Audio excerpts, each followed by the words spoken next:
If a house is divided against itself, that house cannot stand. Let's take this wisdom and apply it to our lives today. In this video, I'll share perspectives that can transform your home. All right. The first thing I want to talk about is harmony.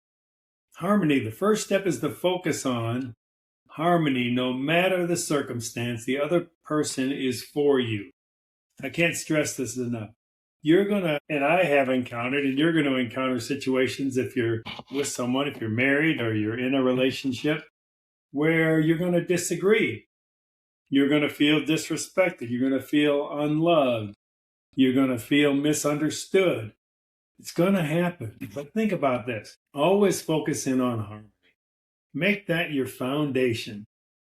And the way I describe harmony is that person is for you. So even though they may do something that frustrates you or gets you angry or gets you confused, just go back to, wait a minute, I know they're for me. So they're not doing this intentionally. They're not doing this intentionally. And I give them grace. I'll give them grace. I'll forgive them. But then you just can't sit there and endure it. You've got to do something with it. Don't just say, well, no, just kind of ignore it. That's not good either. But if you just get back to the mindset of that person is for you, oh my gosh, it'll change your perceptions. It'll change your reactions over time if you know the person is for you. Next step would be to stand together when an issue comes up. So this is kind of what I'm talking about. You've got the right mindset. I know she's for me, even though she just frustrated me with her action. So now something happens and this comes up. I have to, in this example, depersonalize it. She wasn't doing anything to disrespect me. Her intent wasn't to disrespect me, right? So one way I've used to depersonalize it is to take out a sheet of paper and write it down. Write down exactly what happened and why it frustrated me. Oh my goodness, this is good. And then once you've done that, then look at it as a couple. Again, depersonalize it. You can say, okay, this is, just imagine you saw this incident, but it wasn't you and I. This is just something that happened. What's your reaction to it? Then once you go through that process and both go into that process knowing and just in your mind saying, well, this isn't our issue. We're just looking at another issue from a couple when this happened. And you're able to talk about it on not a personal level. It isn't you did this, you did that, back and forth, back and forth. It's no, okay, here's the situation. Person did this and the other person was impacted. Okay, if we were coaching them, or if we were asked for advice from them, what would we tell them? What would we tell them? And then try it out. Each of you get a chance, try it out. Here's what maybe you look at it and you say, well, if the guy would have thought about this, and the lady can say, well, if the lady would have thought about that, or, and you can kind of role play that situation or think it through that way. This isn't going to come easy in the beginning, especially if you've been together for a while, but it's something that just takes practice over time. So first step is harmony. Second step is stand together. Third step is believe intent. I talked about this a little bit ago, but choose to believe. Because again, it's a choice that you make. Even your conscious mind may not believe it, but choose to believe that the other person would never intentionally do something to harm you. Think about that. They would never intentionally do something to harm you. So if they do something to harm you, well, if you go, well, they wouldn't intentionally do that. What's the next step? Logically, just say, hey, this hurt.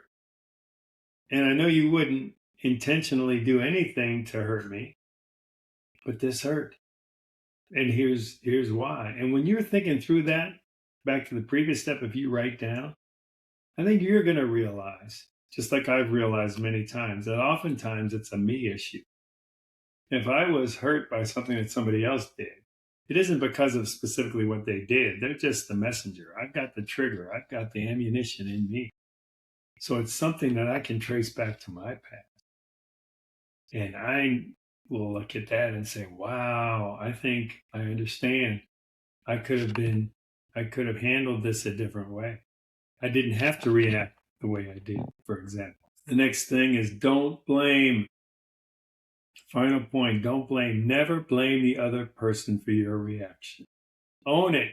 Choose to look in the mirror and transform who you are.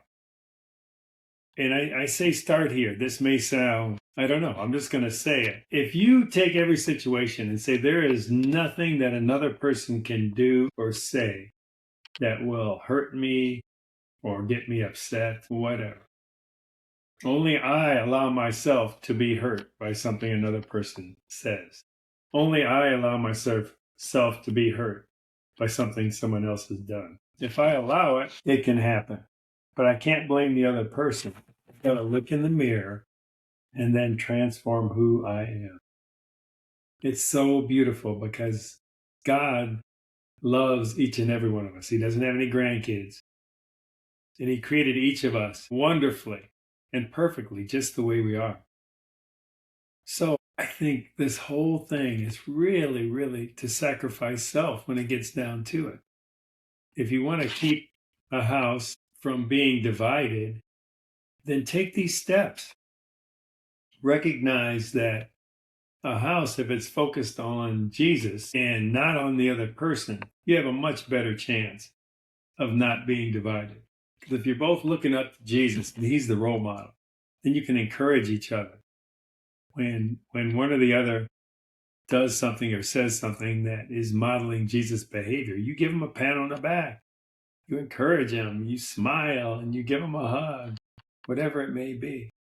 Then you're starting that other trajectory. You're not going down the crazy cycle, as I've studied in the past. All right, so subscribe with the notification bell to receive regular updates. If you found this video helpful, hit that like button to see more like this.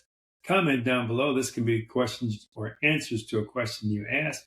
And we will see you next time on this amazing journey from isolation to community, where the next step beyond is freedom.